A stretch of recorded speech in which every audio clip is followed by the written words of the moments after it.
Just going to get started, so if you want to finish grabbing some food, you can grab a seat.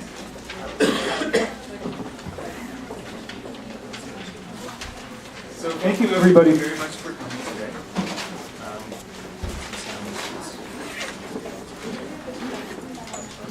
Thank you everyone for coming. This is the Nursing and Residential Care Employer Panel. And we're very excited to have this great group of panelists here for you today. Really quickly, I just wanted to say a few words. My name is Alex Goss. I'm the project manager with the Guelph-Wellington Local Immigration Partnership. And I wanted to talk a little bit about what is the Guelph-Wellington Local Immigration Partnership and before we move on to the rest of the day. So really the Guelph-Wellington Local Immigration Partnership is exactly that. It's a partnership. We are partnered with a series of community agencies, of newcomers, of community members, of businesses that all sit around the table and try to figure out, okay, how can we make a more welcoming community for newcomers and immigrants in our community. And so this event is the first event that we are putting on in terms of our implementation of the Local Immigration Partnership. So I just wanted to say a few words about some of the people that have helped today and make today possible, because I was mentioning today is a partnership, and there are a lot of people that sit around the table and have been working really hard the last few months to make this panel happen. So really quickly, just to thank Valerie Jennings with the Business Enterprise Center, and if you could maybe wave if I call your name. There she is at the back. Esther Lambert, Future Watch, who's not able to be here yet. Katrina McKilson with Lutherwood, who I believe is still upstairs. Jason Scott with Northern Lights, over there. Sue Gordon with Second Chance, who you met at registration. And then we also have Carol Tyler. There's Carol at the back. Hasnat Qureshi and Melba Geraldo, who have been volunteering their time for a while now to make today possible. I also wanted to recognize the Chamber of Commerce and Dorota Asoska, who had been with the Chamber and had been a part of setting up this meeting here today. So thanks for that. And also the Workforce Planning Board and Brad Labadie, who could also not be here today. So again, without the hard work of all of those individuals and organizations, today would not have been possible.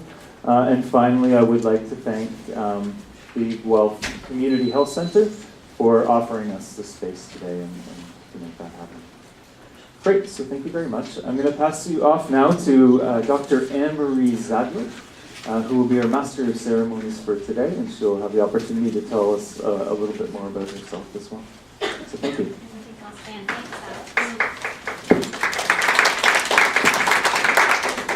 I wanted to spend a couple of minutes because Alex, I think you were way too understated. I went on your website and it's quite impressive what this group is trying to do. I'm a local family physician and HIV/AIDS physician and activist. We have set up an AIDS clinic in Guelph and one in Waterloo, and have worked with various partners in the community here and in Africa to set up an AIDS clinic in Lesotho, Africa. And we're working on setting up 2 new clinics in Lesotho, Africa. So we spend a lot of time working with immigrants at both the clinics. And when I'm in Africa, you're not immigrants, you're locals. So it's wonderful working with this group of people. And I love your organization's vision. So let me just read about this group, because Guelph should really be proud of this group. I'm very proud of Guelph, and we should be proud of this group. The Guelph-Wellington Local Immigration Partnership is a coalition of over 60 individuals representing various groups in the community, industry, newcomers, ethnocultural organizations, service providers, businesses, and the public. And here's their vision. Are you listening? We envision a caring, equitable community where everyone thrives. Okay, I love that. I'm an activist. I love that. In 2000, world leaders from 193 countries and 23 international organizations, the largest gathering of world leaders in history, approved the Millennium Declaration, which asserts that, gotta listen to this too, every individual has the right to dignity, freedom, equality, a basic standard of living that includes freedom from hunger and violence, and encourages tolerance and solidarity. From this declaration, the Millennium Development Goals were made to put the ideas into practice by creating targets to be achieved by 2015. Here's the goals, and there's a reason why I'm outlining the Millennium Development Goals. Eradicate extreme hunger and poverty. Number 2, achieve universal primary education. Number 3, promote gender equality and empower women. Number 4, reduce child mortality rates. Number 5, improve maternal health. Number 6, combat HIV/AIDS, malaria, and other diseases. Number 7, ensure environmental stability, sustainability. And number 8, develop a global partnership for development.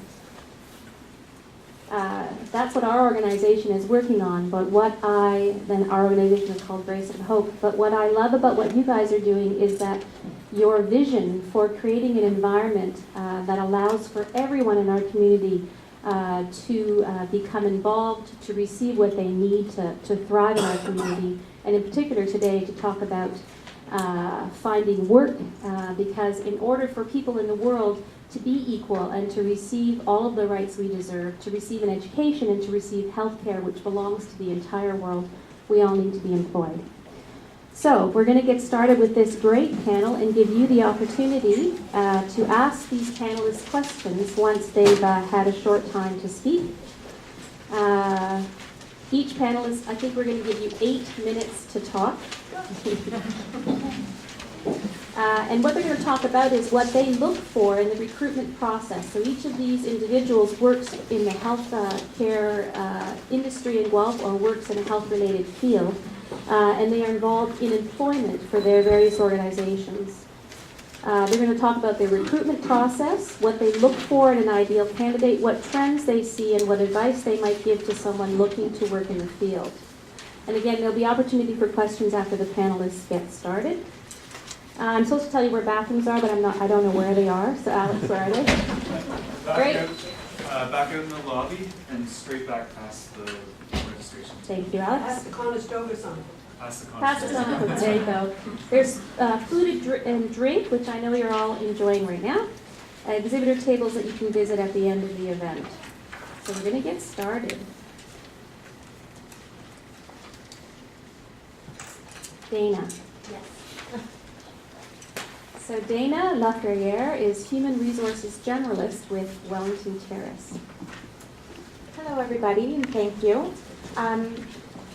So like Anne-Marie said, I am the Human Resources Generalist at Wellington Terrace. We are a long-term care facility located in Fergus, which is about 20-25 minutes outside of Guelph. Our home is home to 176 residents. So we're a fairly large long-term care home, and we are funded by the County of Wellington, so we are a non-profit government-funded home. We hire in the healthcare field for a lot of different individuals, a lot of different employment, but I'm assuming that most of you would be interested in a nursing-related field, so RN, RPN, PSWs. We have about 80 to 90 PSWs at our home at any given time, about 25 to 35 RPNs, and then about approximately 10 RNs on staff. So to enable to be employed at Wellington Terrace, what you need is your designation. So you need your RN or RPN education, or you need your PSW certificate, and there's lots of different ways to go about obtaining those. The way in which you apply is you simply go on our website, which is wellington.ca, follow the links through employment, and then all of our job postings are there. Our PSWs, we always have an open posting, so we're always looking for new PSWs to join us. We are very open to hiring new grads, so don't be afraid if you're a new graduate. That's something that we look for. And obviously, the other things that we look for is interest in dealing with and working with the older adults. Our facility is a wonderful facility. We have won awards for the work that we do, and we like to think that we're a leader in healthcare. Thank you, Dana. Next is Amy Weaver. She's Human Resources Advisor at Groves Memorial Hospital. Hello, everybody. So yes, I work at Groves Hospital, which is also in Fergus, again, 20 to 25 minutes up the highway. I also represent 2 other hospitals that are further north, one in Mount Forest, which is Louise Marshall Hospital, and one in Palmerston. So they're quite a bit further north from here, but I do represent all three. We're an alliance of 3 hospitals. I'll speak mainly about Groves, but if anyone has questions afterwards about the other 2 hospitals, I'll be around to talk to you. So Groves Hospital is a 44-bed acute care community hospital. We have a medical floor, a combined obstetric surgical floor. We have a OR that does mainly day surgeries, endoscopy, laparoscopic surgeries, but we do some others as well. And we have a very busy emergency department. We hire registered nurses and registered practical nurses. We don't have PSWs in our hospital. Most hospitals don't, but some do. So, and I do understand that some hospitals are starting to look towards hiring PSWs as well. We often will use the new graduate guarantee initiative. So if anyone is currently in a registered nursing program, we have used very successfully the new graduate guarantee initiative. And that's through the government. They provide funding to the employer to hire on a new grad for 6 months of full-time work. So we get the funding and then we pair you up with a mentor. And we typically use that in our emergency department and our OB department, sometimes in our OR as well. We service the towns of Fergus and Elora, which are small communities, but we have a catchment area of about 34,000 people. So although we're small towns, there's a wide net that we cast, sort of northeast, south, and west, all around the small towns of Elora. It's a great work environment. As I said, it's small, so there's a real family feeling to it. And we're considered a teaching hospital. We have all sorts of learners who come, whether from nursing schools, from medical school. We do high school co-op placements as well. And our staff love to teach, so it is a good environment for that. We typically will do nursing placements through, one of our biggest partnerships is Conestoga College, or the MAC program of Master through Conestoga. But we do from other schools as well. And so those are the clinical placements, your final semester placements. If you're in school now, you may find yourself on with your tutor as well. We take those group placements. So all of that happens through the schools themselves, and they coordinate with us, and we place students appropriately within the facility. In terms of trends, what I would say about that is that there's some areas where, I'll speak about registered practical nurses for a minute. The OR is probably one of the areas that we have the most difficulty filling. Part of that is our geography. You have to be within 30 minutes to respond to a call. We can solve that problem by having you sleep on site, but if you're looking for furthering your marketability, once you're done school, if you're currently in school, looking at that OR certification is a really good thing. Another new trend is having registered practical nurses in our labor and delivery area, which right now they do postpartum, but we are starting to move towards having the registered practical nurses working during labor and delivery as well. So your maternal child course is a good option there. We do hire registered practical nurses in our emergency department. We've done that really successfully. Not every hospital has moved to that, but it's gone really well for us. And I think the other thing just to say about our hospital is our nurses of any sort really get to test their skills on a regular basis. Because we're small, you don't really specialize unless you're in the OR. Nurses who work on either our medical floor or our OB surgical floor wear many hats. And so you have your opportunity to use your skills on a regular basis and really keep them fresh versus being specialized. Some people like to specialize, but if you're more of a generalist, then our hospital might be the right place for you.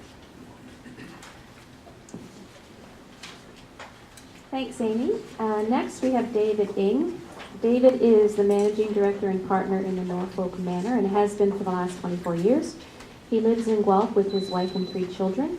Norfolk Manor is a 67-bed retirement home established in 1980, servicing downtown Guelph and catering to the needs of seniors, typically 65 and older, ranging from healthy active to those requiring a full range of health supporting services. David.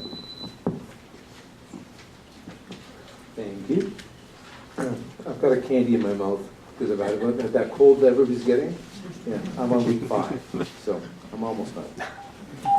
So I apologize Attention in please advance. from Sean Mathis. Please call me reception. Sean Mathis. So yeah, Norfolk Manor, located downtown, retirement home, and we've got about 26 employees, most of which are part-time.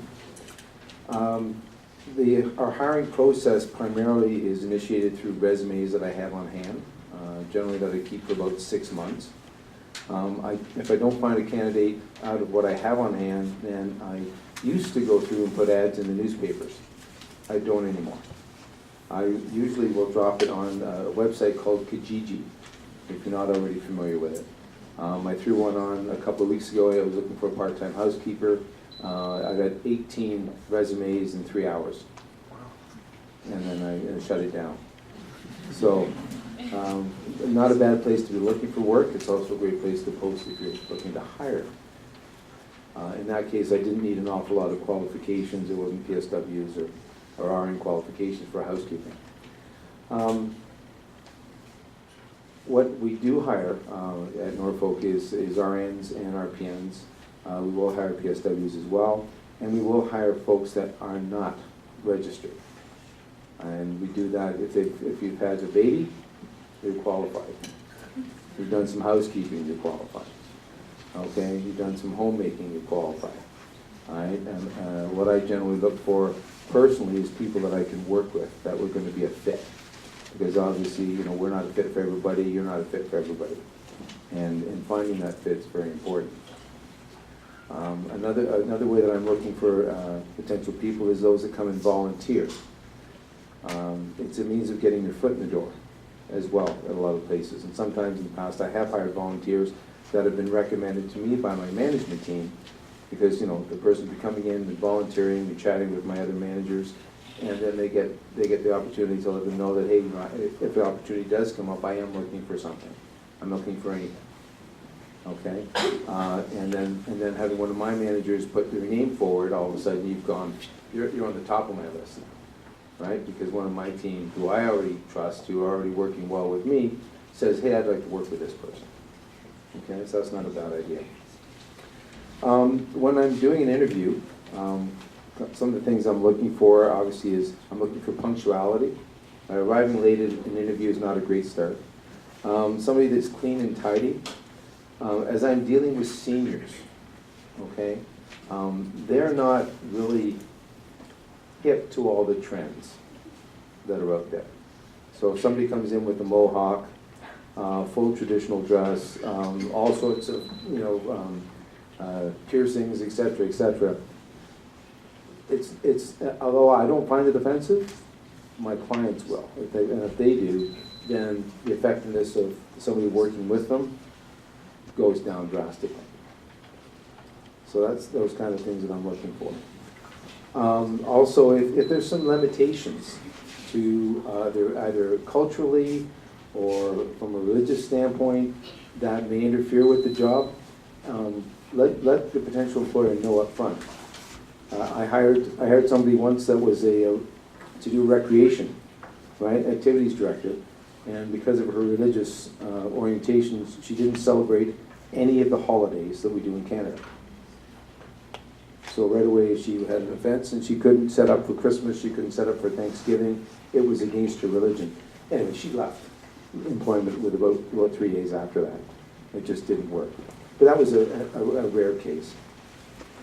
Also, if you're going in for an interview, you need to, at least in our industry, you need to be able to really understand, speak, and read and write English. I have had some folks that have come in from other countries, and their husband or a friend has come in to translate for them. The interview's over. not regardless of how skilled they are, if I can't understand them, they can't understand me. It's not a bias, it's just not safe, right? The client's saying, I need to go to the washroom, and you're bringing them a plate of food. Yeah. Not working, not working. And always, always a good idea to bring in a second copy of a resume with you, just in case. If you've got educational credentials, bring copies of those that you can leave with the employer. All right, those are handy. If you can bring proof of education from other countries, okay? It's always very difficult for us to, as employers, to go out and try to verify that somebody from Sri Lanka, for instance, is qualified as an RN in that country. But if you bring back all the sorts of documentation, phone numbers, that I can pick up the phone, I can make one long distance call and get verification, you're making my job easy, okay? Hiring people, employers can be lazy, right? We can be. And if you make it easier because you're providing us with the information, you're providing us with the shortcuts, that's great, okay? I have some folks that I've hired from Pakistan and Romania and so on. So if I have somebody come in and they're applying and they say they're from those areas, I just go, here, verify this. And Rosina will get on the phone and she'll make a call back home, and an hour later, it's all done. Okay, it's just one of those rare things that's very, very good. Good handshake is always great. Good eye contact, but don't be creepy.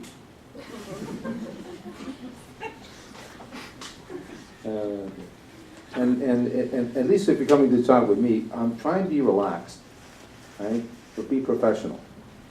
Okay? It's as important for me to interview you as it is for you to interview me.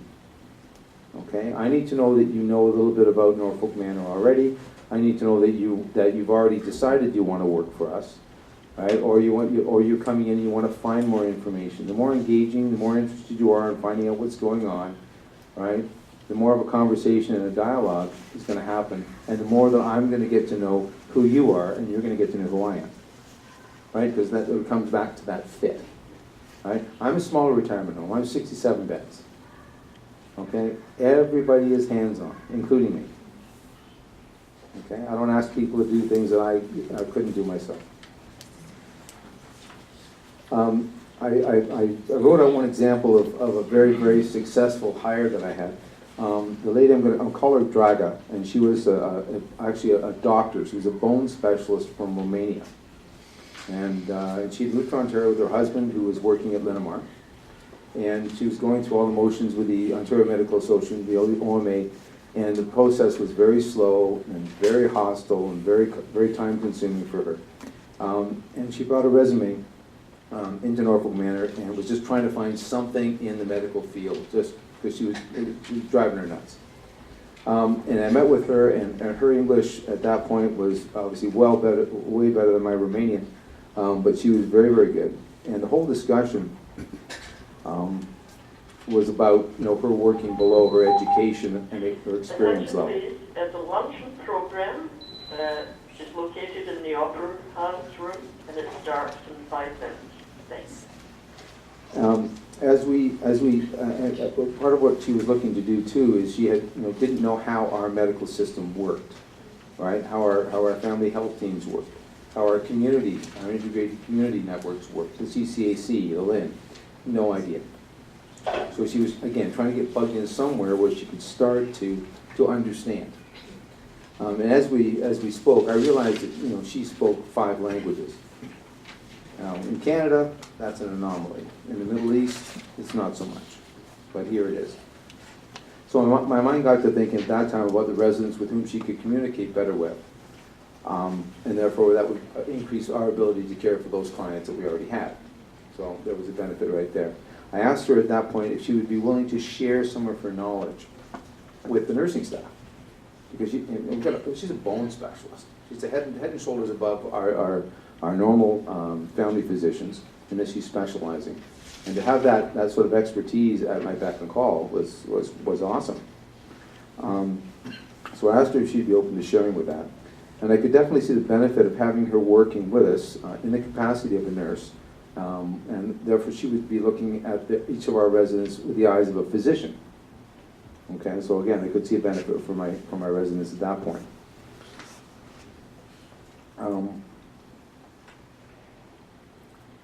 Anyway, that was a big part of the clincher for me.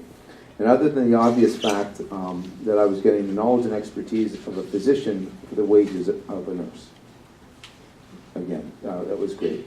Over the months, we talked often. I tried to help her with the OMA where I could, accessing information, making contacts, and so on.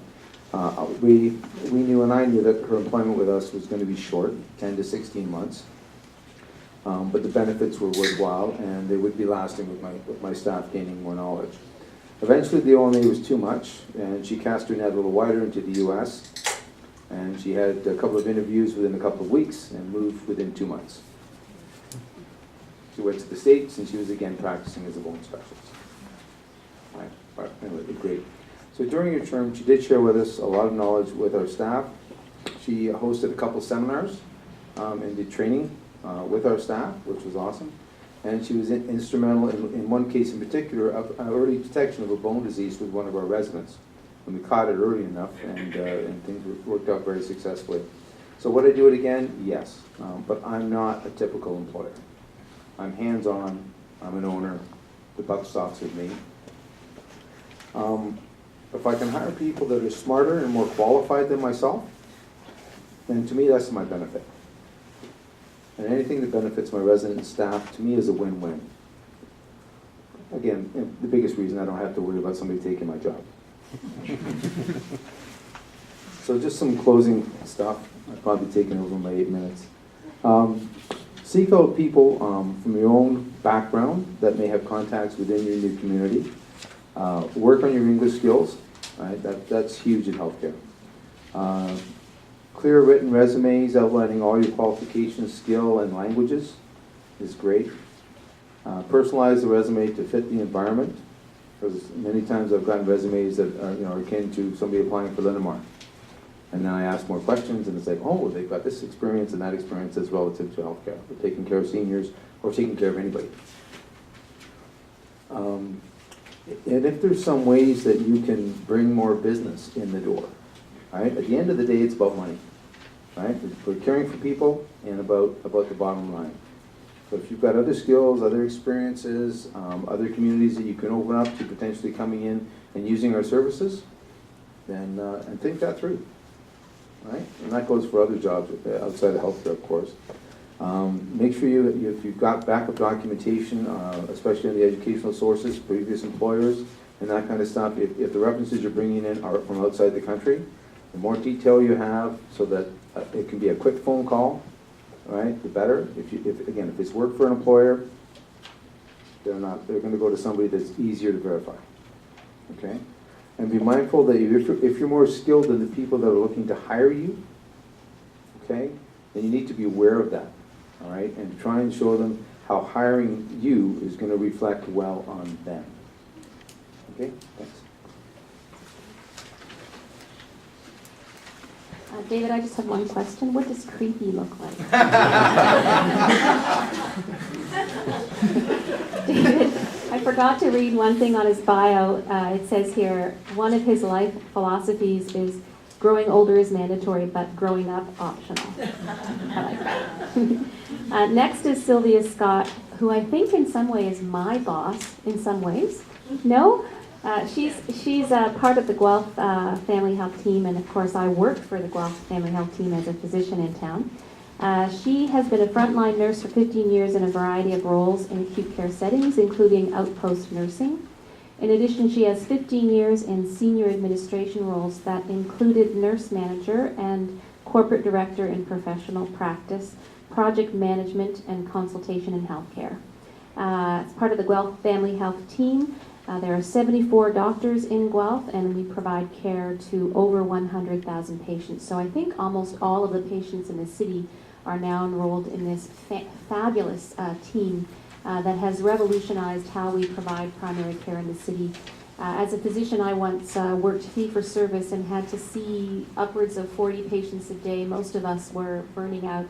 And then the government put this beautiful team of frontline workers in place, and we're working collaboratively together. It's made my job much easier, and Sylvia is a big part of that. Okay, thank you. So I don't know that I'll be able to do this in 8 minutes, but I would like to kind of do a summary of what we do at the Guelph Family Health Team, and Marie's done a really good job summarizing it. So family health teams were put in place about in 2007. So Guelph Family Health Team is about 5 years old now. It's when the hospitals were always crowded, and right now hospitals are crowded, emergency wait time in the waiting room is really long.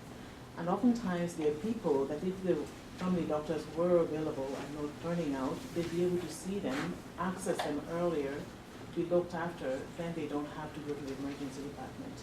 The other piece is chronic diseases are continuously growing. Things like high blood pressure that people don't feel or see or experience any symptoms necessarily until you have an event that causes you to go to emerge or really puts you out of commission for a while. Then you're losing work time, you're losing a lot of valuable time and earnings because you're then down and you're not able to work anymore. So high blood pressure, diabetes, and a lot of people, those are chronic conditions that most of them can be prevented. So what we do with the family health team is we provide 3 different areas, key areas of service. We do the episodic care where patients come in to see the physicians on a day-to-day basis, and for things like infections or everyday episodes that they want the family doctor to diagnose and treat. And then we also do the other piece is chronic disease prevention and management, where that includes patient education, risk screening and identification. So that's where we catch people with blood pressures and they really didn't know they had one, and starting to work with them, do the education so they can get better, live healthier and longer, and not lose as much time from work and also from family as well. We also do patient management and support, and we have a whole series of wellness classes and really for information and awareness raising, so that you know how the disease that you have is impacting you and how you can better live healthier and happier for a longer time. And then we also have specialized clinics and services such as diabetes care, is diabetes education and management. We do pumps, we do a whole lot of other things. And then we have what we call global risk reductions. A lot of the cardiovascular risk reduction, if you're going to be probably headed for getting diabetes, you get screened earlier, you realize that here is where you can get some education and help, a series of classes, get the information you need so you can better look after yourself. And then we do memory testing, we do spirometry, where if you have any kind of respiratory illness, just to screen and make sure that it's something that we can catch earlier at the family doctor's office before it gets worse, and then you're waiting for a longer time to see a specialist. So a lot of it is prevention, chronic disease management, and early intervention when you have an infection or something, or you have an episode that you want to talk to the family doctor about. We also look at mental health issues as well. We have mental health counseling within our team as well. We do blood pressure monitoring, smoking cessation, kind of lifestyle changes and different things that we can talk to you about. So within the team, we have access to all kinds of resources within the family doctor's office, and all these support systems we have them within 22 sites. Some of the sites are bigger, some of them are smaller, and Marie's place has got 3 doctors, and we have our staff working with them. We have a mental health counselor, we have a registered nurse educator, we have nurse practitioners, and that way care gets given to the patient at the right time, and also sooner, and by the right person. And then within the team, they consult and collaborate to make sure that that patient is getting the best care possible to help them manage their life better and their health better. So within the Guelph Family Health Team, we have different programs where we use nurses. We have I mentioned the metabolic syndrome program, which is we call it Get Fit.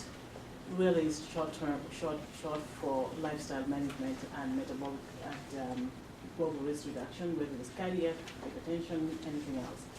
And then we have diabetes care, we have INR clinic, which is kind of a blood clotting prevention clinic, where sometimes if you're having surgery done and you have a tendency for that, or you need to go on a blood thinner, you get, we send you to the clinic and they eventually look after you, monitor your medications in consultation with the doctors, your blood thinning medications, so that you don't get any, you don't end up with any of the complications at all. We also have Aging at Home program, which is kind of an extension of a physician visit in the home for older and frail patients that are not able to get into the doctor's office, but they don't qualify for other resources in the community.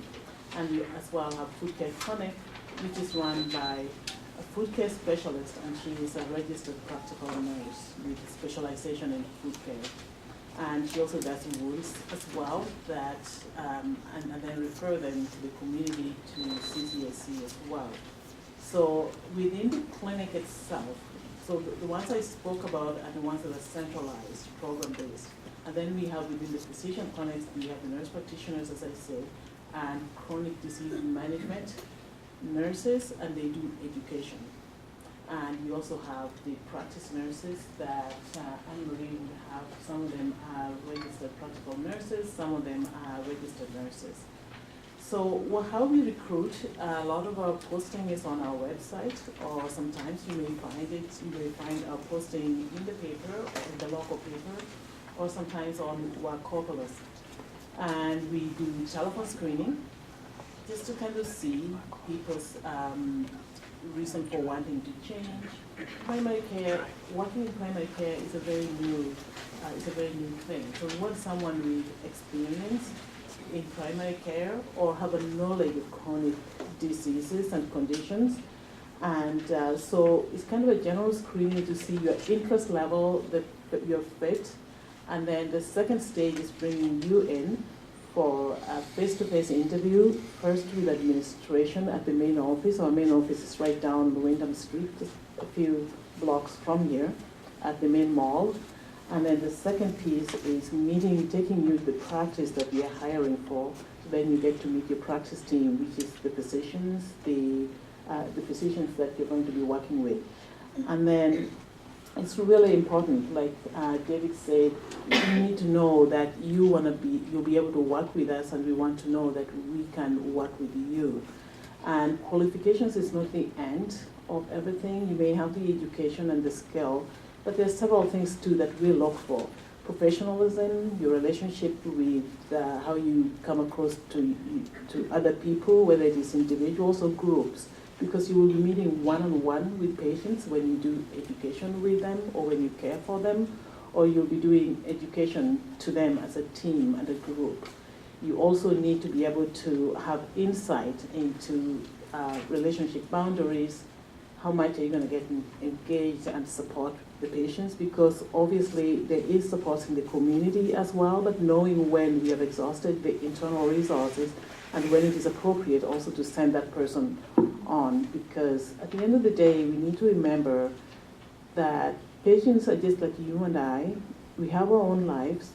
Their daughters and husbands and their brothers and sisters and their kids. And they have a life to live in the community that they do quite successfully. Our goal is to provide them the tools that we have and the information and knowledge that we know so they can better manage themselves. And that's one of the trends, is self-management, being able to give you the tools that you need so you can better search for that job and find the job that you think will fit you. The same thing we do with patients. What information do you need right now? we used to sit down with patients. I remember when I graduated from nursing and tell them all about diabetes and what they need to do, lose weight, exercise 30 minutes a day, and do all these things. That's overwhelming, and it's not reality, because by the time you shuttle your kids around, you come home and make dinner, you're not gonna have time to do all that. Sometimes it's starting one little thing at a time, and eventually things will happen. So that's what we call self-management, and giving people step-by-step approach to helping them live their lives better and longer with their chronic condition.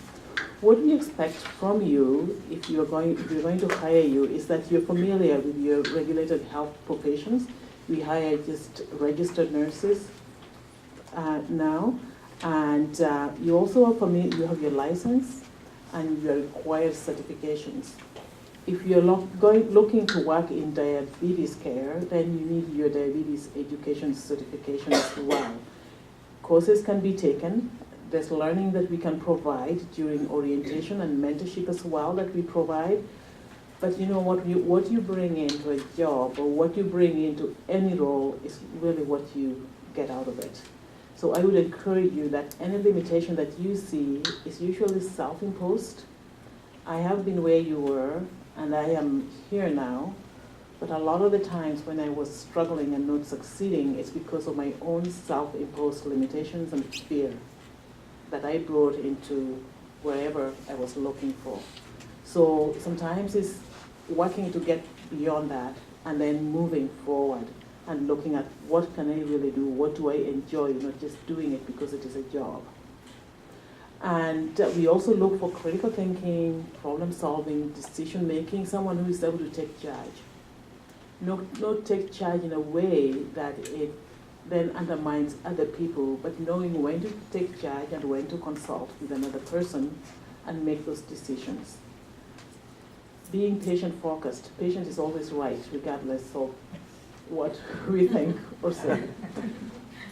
But you're in a position of power and control when you're working with a patient, so we need to make sure that you're going to be patient focused, looking at it from their perspective, being collaborative and adaptive to change. Everything's changed. You get a job. Since I started working with the family health team almost 3 years ago, nothing is the same. We've changed almost every single year, and there's new things to do.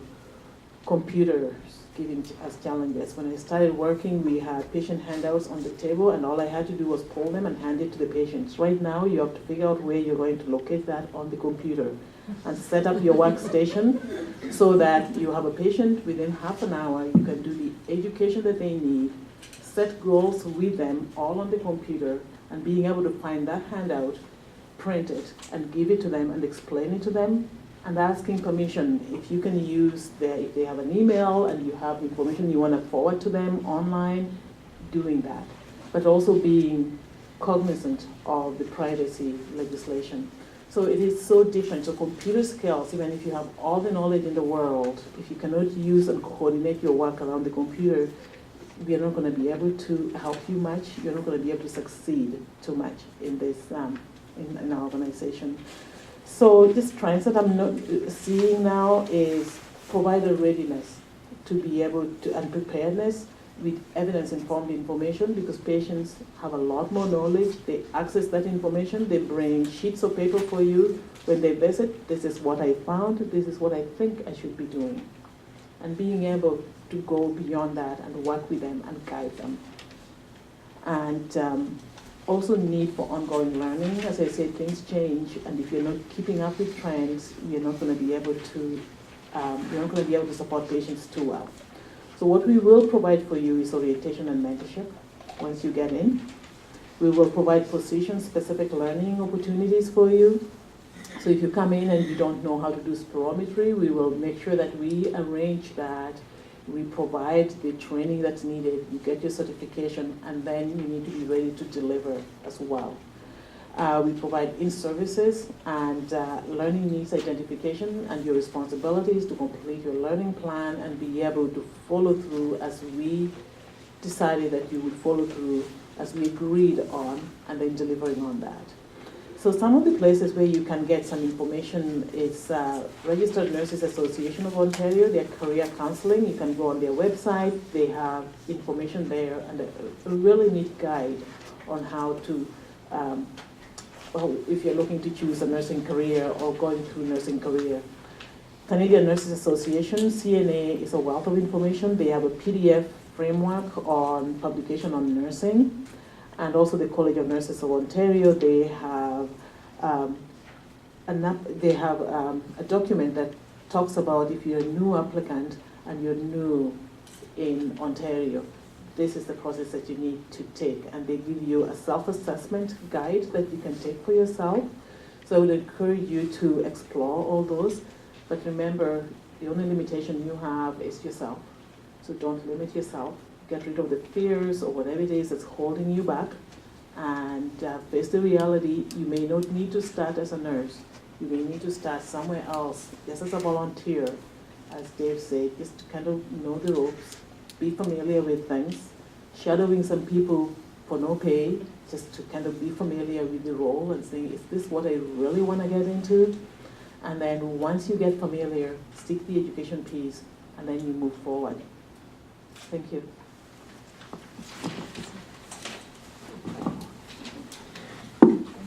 Thank you, Sylvia. I forgot to mention that I read Sylvia's bio, but her actual title is Manager of Guelph Family Health Team. And Sylvia is dating herself because she just told us that she's unable, or with difficulty, she gets a template and prints it off the computer. So she's dated herself. I struggle with that too. Next is Leslie George, and she is owner of Senior Home Service. Hello. Nice to see such a nice crowd. Where my organization differs from a hospital and a nursing home is that we go directly into the client's home. Because our aging population and more people want to stay at home, my organization enables them to stay at home. I will admit I am yet to meet a senior that admits they need help. We all want to remain independent, and they are afraid lots of times that we are trying to take that independence away from them. And in reality, helping them a couple of hours a day or as much time as is necessary enables them to stay at home. All right.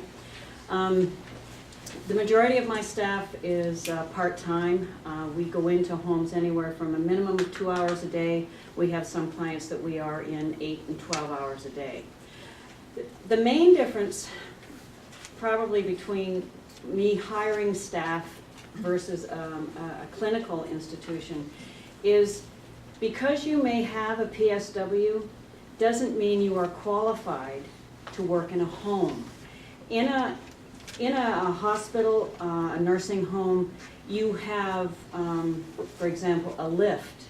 I cannot tell you the number of PSWs that have come to me for a work, and I say to them, and I have a whole list of questions that I ask. First one would be, what does one do at home if someone has to go to use the bathroom, to use the restroom? And they say, we put them on a lift. And I'm going, some of these apartments, especially some of the senior apartments, you couldn't get a lift through the front door.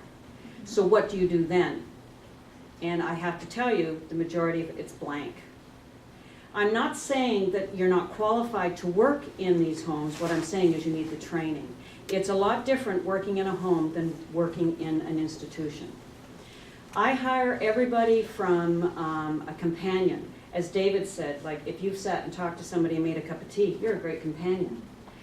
Loneliness is one of the main concerns with seniors at home. A lot of them do not have visitors. They become withdrawn. They need someone to sit and talk. They love for people to come in and sit and have a cup of tea.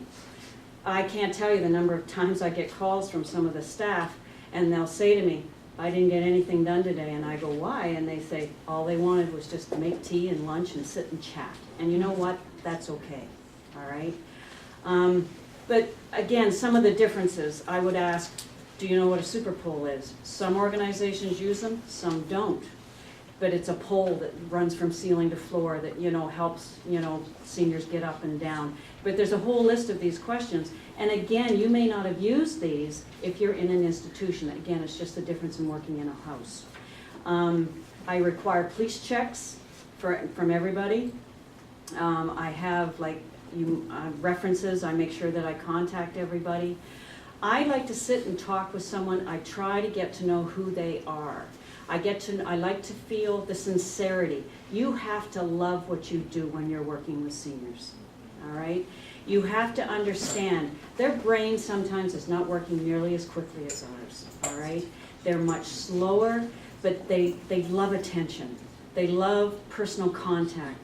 They love the fact, like I said earlier, I'm yet to meet a senior that admits they need help. I gotta tell you, after a few weeks of us going in, we're no sooner in the door and the kettle's on.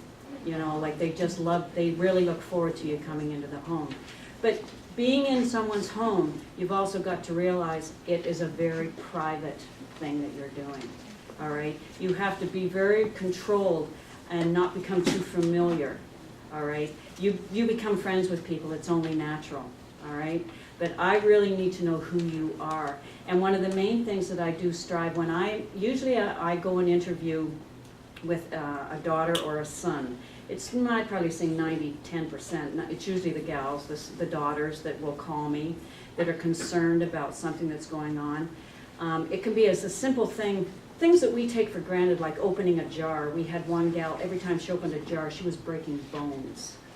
Right, so things that just you can't believe the things that people that happen to them at home, all right. But they can't afford to go into the facilities. They want to remain at home. There's a lot of different reasons why they are where they are, but you have to be prepared.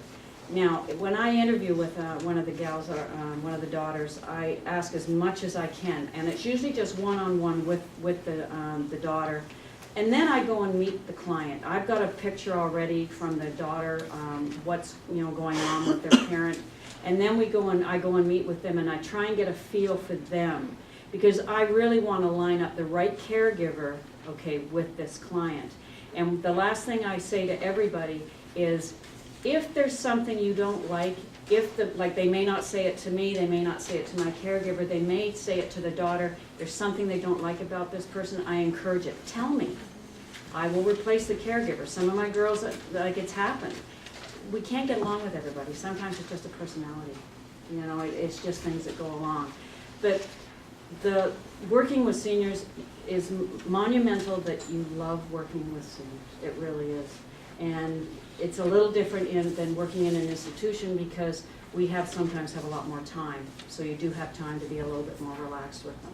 Okay, I'm not saying anything bad about institutions, don't get me wrong, they're absolutely marvelous and we've lost without them.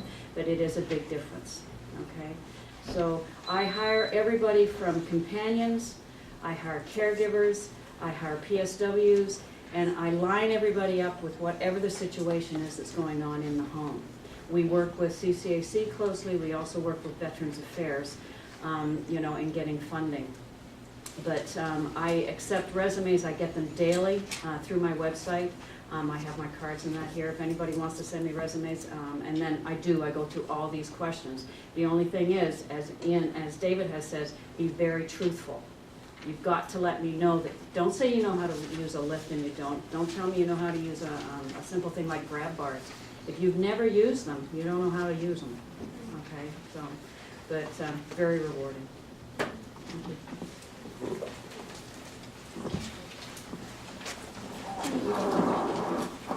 Okay, we're going to open it up for questions now. Thank you, panelists, for your presentations. Does anyone have any question? And if you could stand up when you ask the question. I think a mic's going to go around. Is that right, Alex? This one. Did you take my mic? That's a lot. This one. Which is the last.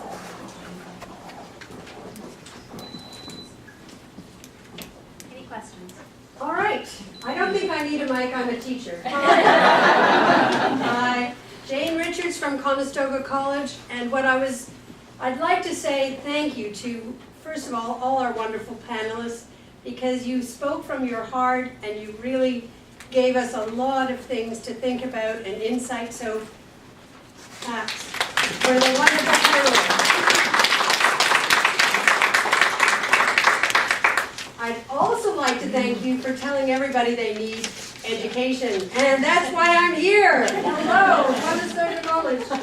And help you guys get your dream jobs. And we have language programs. In fact, there are 7 people in the room who have already attended our occupation-specific language training for healthcare. They just happen to be right here, and I'm so excited to see them again because we're old friends. But we have language programs, we have PSW programs here in Guelph.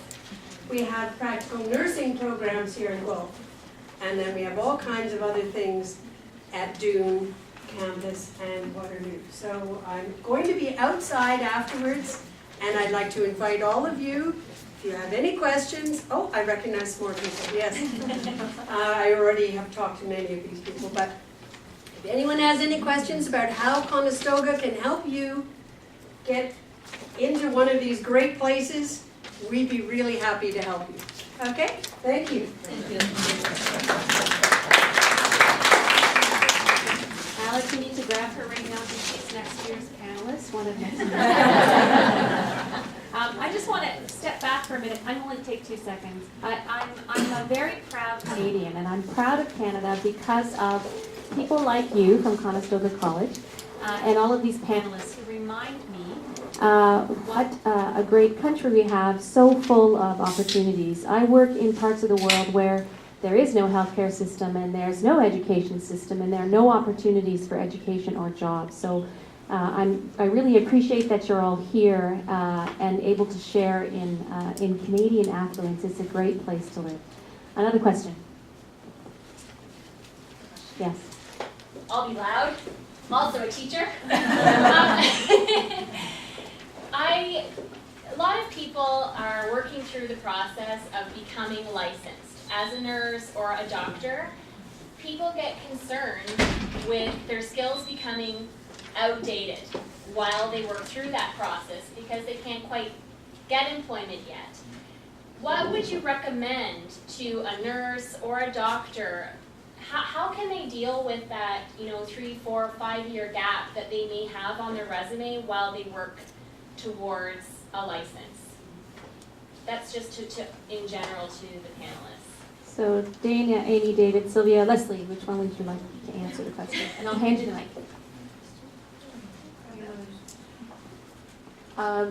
I think, and I'm not an expert on the process to get your college nurses registration, but I can say that we have successfully hired, you can't always tell right off the bat, but a couple of newer members to the community who, one lady recently was hired. She used to be a doctor.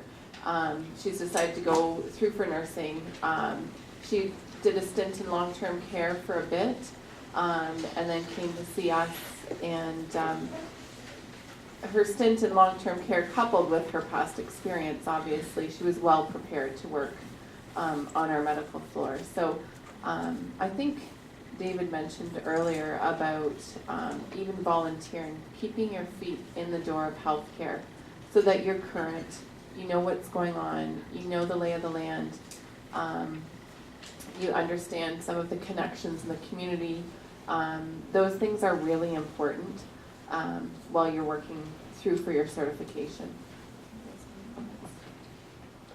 From my past experience at Grand River Hospital, I was there for a while in professional practice. What we did was also work with the new internationally educated people, healthcare workers, to allow them to volunteer at the hospital and also shadow some of the other groups of people that they could work with in the same profession. So if you have someone that would allow you to kind of shadow them once or twice a week during that time, just so you get familiar with what the surrounding is about, with what the environment, that is something that you may need to, that you can pursue with hospitals or any of the healthcare settings. Would you just approach the hospital directly to ask them for a job shadow, or how would you go about that? The one that I'm thinking about was organized. I live in Kitchener-Waterloo, and Kitchener-Waterloo Local Immigration Services, they have, at the working center, they had a group that worked with us to team up volunteers and team up new members with volunteers, volunteer mentors at the hospital. So that's what we worked on. That's what we did. Sorry, for the hospital, they can go through our volunteer. If you go on our website, click on volunteers. That's probably the best way to get through. Job shadows in the hospital are a little bit less likely to happen. We don't have any formal partnerships at Growth, but coming through the volunteer association and then finding a place within the hospital that best suits what you're looking for is probably a good bet. Another question.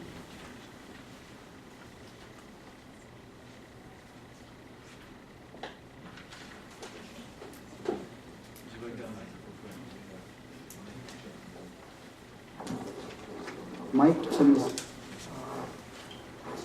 my question to Ms. Sylvia Scott.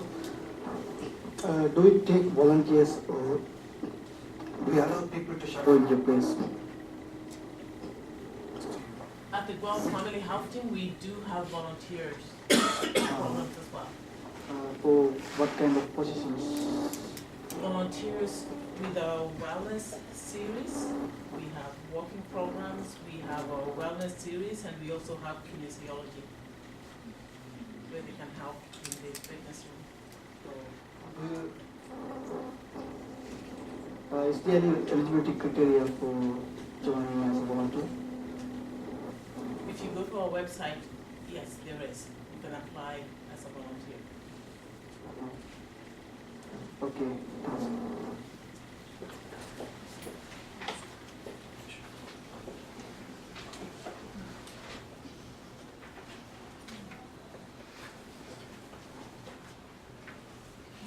Any other questions? We'll give you a couple more minutes if you want to think of some. Yes. Can we have the website somewhere?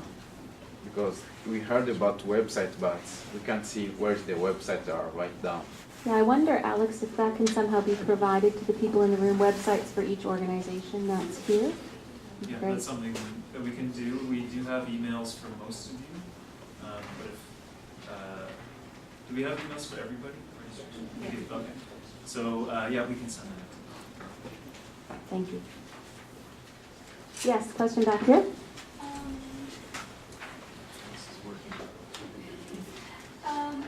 I searched one of the like the volunteering process, and on there they stated that they're requiring us immunizations checkup and TB test. The immunization checkup is like it would cost us a lot. Is it really a requirement, or only the two-step TB test?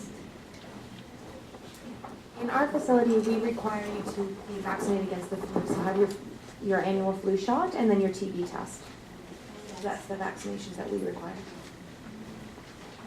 For the hospital, you would meet with our occupational health nurse, and you would either bring proof of immunizations against a long list, as well as your two-step TB skin test. If you didn't have records of your immunization, they would draw blood, and any boosters that were required, you would have to take to update your immunizations. So usually how much would it cost? How much would it cost us to do that, the immunization?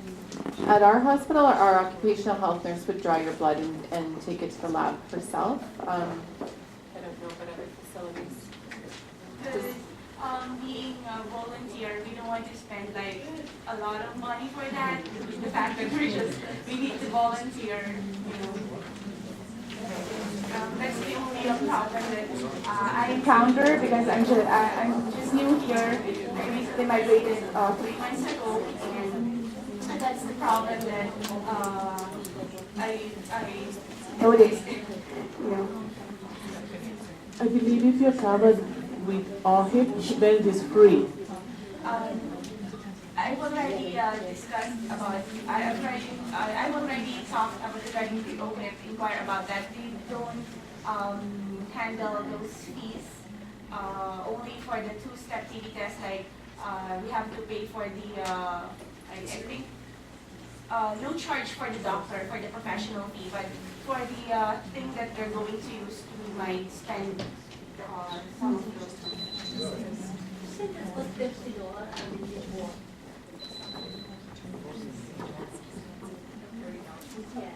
around 25, not in the last.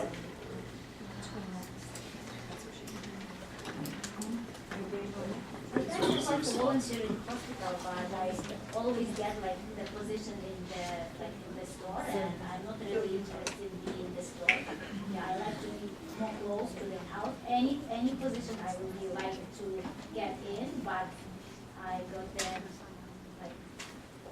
Sometimes that's the hard thing with Yes. volunteering is where there is a need. But once you're volunteering, I mean, there's always, in our hospital anyways, there's always a need. Our patient care areas, they're not super hands-on, but we do have volunteers in all areas. But what they do it varies with what you actually get to do, but it probably just depends on where the needs Yeah, I are. was OBGYN, and I am really interested in something in the birth unit or in the surgical unit. Can I take a minute just to answer the immunization question back there? I might be able to help you a little bit more. If you had OHIP, then the TB skin test and any blood work for serology around whether you're immunized is covered by OHIP. And if you're seeing a physician to discuss what you might require, that may or may not be covered by OHIP. But I know that a lot of the immunizations, at least the twin rigs, the hepatitis A and B, if it's required, is not covered. So your flu shot is, and your adult immunization is. The TB skin test is usually covered by the doctor's office, so we don't charge for that at our office. But if hepatitis A and B is required, there is quite a significant fee for that. It's very expensive. Yes. I have some information. I got done the TB test 1 month ago. I paid $35, and the doctor charges from 25 to 50. So it's Some 50%. doctors charge 25 to 50. That's great. If you come to certain areas, for instance, for us, if you were a volunteer with us, we cover that charge. There's no fee. We do it in-house. Yeah. Ours is in-house. That's too bad.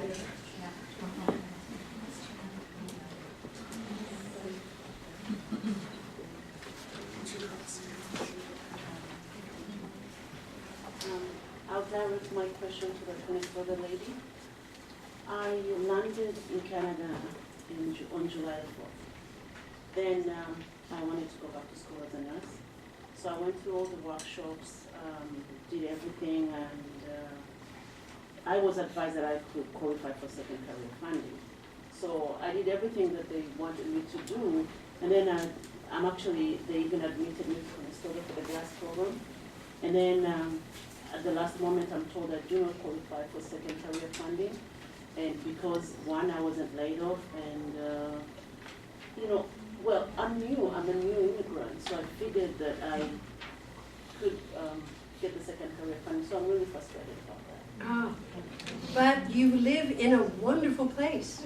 Ontario has this amazing student loan, and you can qualify for student loan if you've been here for a year. Yeah, but that's different from the second career funding, which I don't have to pay. Yeah, I know, but the only way you can get a second career is if you've already been thrown out of your first career.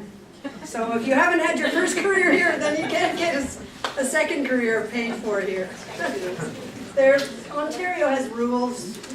The rules, you have to follow the rules. If you don't fit in, there are other ways of doing it. OSAC. There are also some other avenues. There's a wonderful organization called St. Louis, and they don't do nursing, they do PSWs at a very inexpensive cost, a PSW program. From there, you can do what's called a bridging program to get your nursing designations. So that's a way to look into. It's called St. Louis, and it's a wonderful organization. I believe that somewhere around $600 is the cost to get your PSW certificate, that's including your books, that's including 6-week job placements. It's a wonderful opportunity, and then from there, we have a lot of employees that move on and do their bridging into the RPN, and some even go as far as the RN. Is that in India? Is that immediate, like after you do the PSW? Then you do have to apply, I mean, you do have to pay for your bridging program. But what happens is a lot of people work as a PSW while they're bridging. So it's a part-time program to get your RPN. So you get your PSW, it's a 6-month program. So you go to school full-time for 6 months. They do have a part-time program as well, and I'm not exactly sure how it works. But from there, you can go on and do a bridging program to an RPN or an RN. What is the name of the college? St. Louis. If you Well, can- here in Guelph, it would be St. George's has that. So St. George's in Guelph, St. Louis in Kitchener. It's in KW, it's the Waterloo Catholic District School Board that has the PSW program. St. George's doesn't have it. Oh, they don't have it here? Oh, okay. St. Louis has one in Guelph and in Guelph. Yes, they do have one in Guelph. They have one in Guelph as well as they have one at Wellington Terrace. PSW courses are available or the bridging program. Why don't we have the bridging to nursing or do we have? We do have a bridging to nursing. You can do it at Conestoga. There you As go. good as doing a new nursing program, 2 to 3 years program. Are you a nurse in your home country? Yes. Then there's several programs. Come and see me. I'll love to talk to you. We have, I had emails once or twice to you. oh, well then, okay. You've already, see, I already know half of the people here. Care for nursing is great for internationally educated nurses. Yes, but the care for nurses, they can enroll to us after the registration process is over. Yeah, And you the have to get registration process takes more than 1.5 years. And this 1.5 years is so, like, it's not, it is frustrating because they say that care for nurses, this center, access center, but everybody registers us or they help us after we get the licensing process or the eligibility. But during this period, that is 1.5 to 2 years, when we are stuck up with the registration. Well, then you can come to Conestoga. We have a quick fast track program if you're a nurse already. And it's 3 semesters and you're a practical nurse. Wondering if we could take the questions for Conestoga. At Conestoga. Are there any other questions? Are there any other questions for the panelists? Hold on, right there. So maybe you can go first. You've already had one question, so if you can go. Okay. That's yours. Yeah. If you don't mind sitting. Yeah. Go ahead. Another thing I would ask, like in the volunteering application form and when I have searched about the volunteering opportunities, they say that it is mandatory that we go after the first for the voluntary process, the application and all, it takes some 2 or 3 months or sometimes few weeks. And then it is mandatory that we have to join them or commit for at least 4 to 6 months. Or sometimes it's 1 year. Like now see, in my place, like say 8 to 9 months, I was like, I didn't know many things.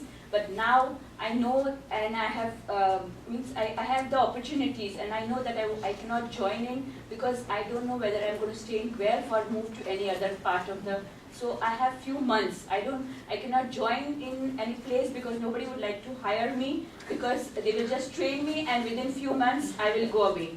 And I am also not sure about that. During that process, I want to volunteer, but because I don't know where I'm going to be, and the volunteering, the first thing they ask is commitment for at least 6 months or 4 to 6 months. So during that period, we don't have a commitment. I can't speak for anybody else, but there's no We commitment. don't have a commitment either.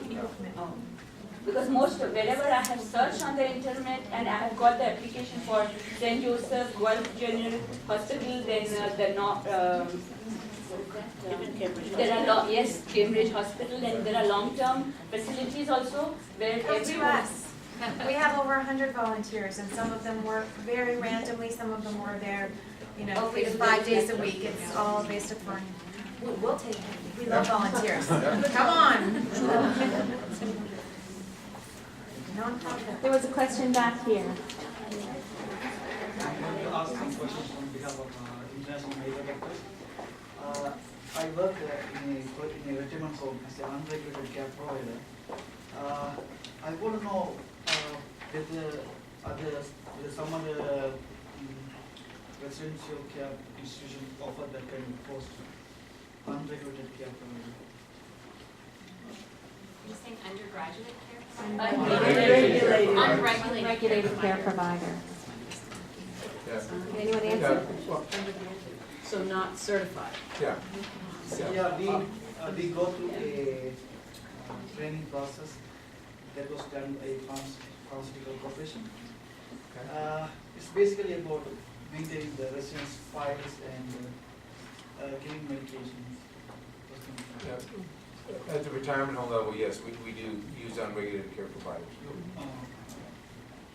Because they recommend that there's a good transition for internal medical doctors. That's why I know in 2 retirement homes they use undergraduate care provider, but when I talked about that position in other retirement homes, they said they don't know it was such a position.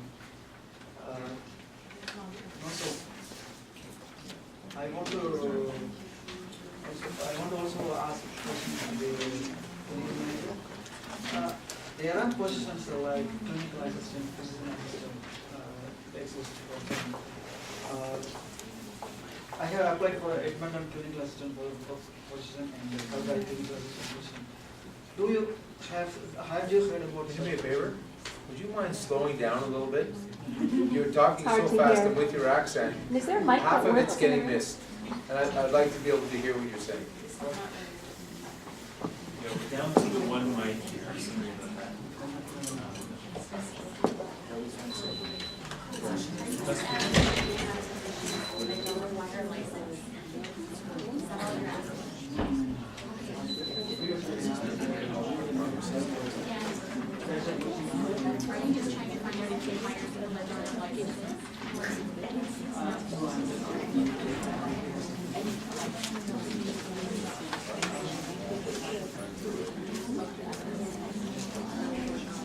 I'm asking this question to clinical manager.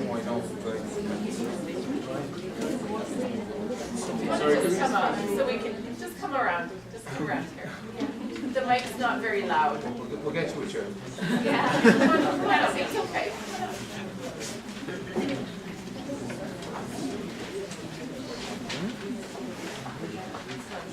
In some places, they take physician assistant and clinical assistant like that.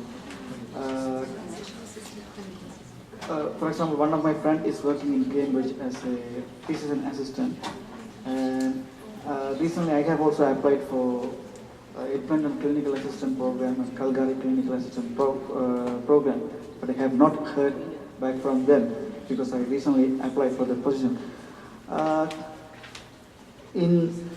In Guelph area, is any institution is interested in creating such posts for international medical doctors? Yeah, I think he's asking about physician's assistants and clinical assistants. Yeah. In Guelph area. In Guelph. They, as far as I know, they don't exist in Guelph. So we've started to examine those physician assistant. It's a newer, if I'm correct, it's a newer type of thing up at our North Wellington hospitals.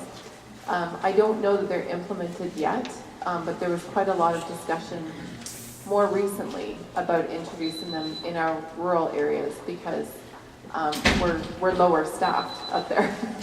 And so they are starting to look, it's kind of like when nurse practitioners first started showing up, people kind of, what is this? And now they're great. So physician assistants, it may just be coming. I don't know what the landscape is like here in Guelph, but. Can I ask more? You know what, we're gonna wait, you could hold the question. Oh, clarification, okay. Yeah. Recently, McMaster started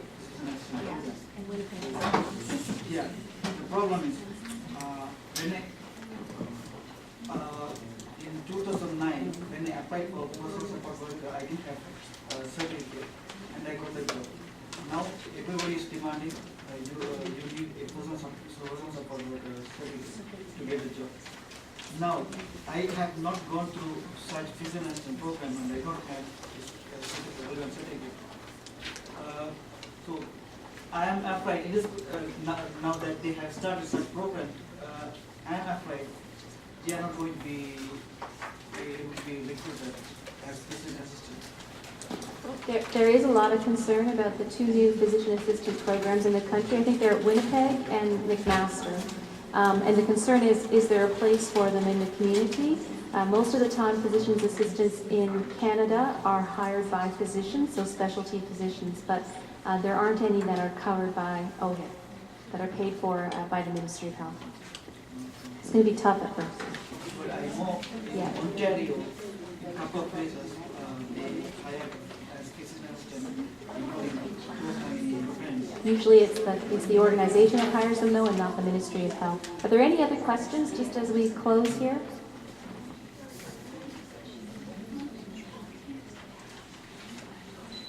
Okay, I'm gonna say thank you to the panelists, and if there are any other questions, you're welcome to come up and speak individually to the panelists. But hold on, we have some gifts for the panelists as well.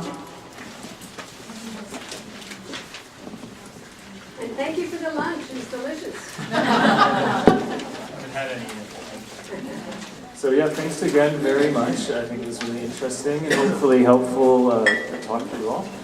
So just a few reminders. So there is a networking piece right now.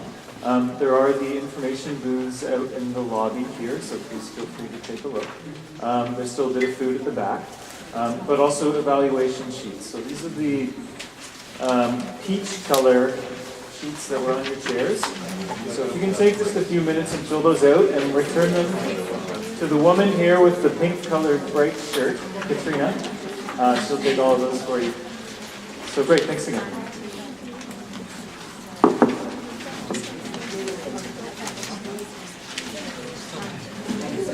So I would encourage you as well, since you're here, look to your right, look to your left, introduce yourself to the people that you're sitting beside. You might be studying for the same exams. You might be looking for similar work. So please take this opportunity to network and try to meet someone.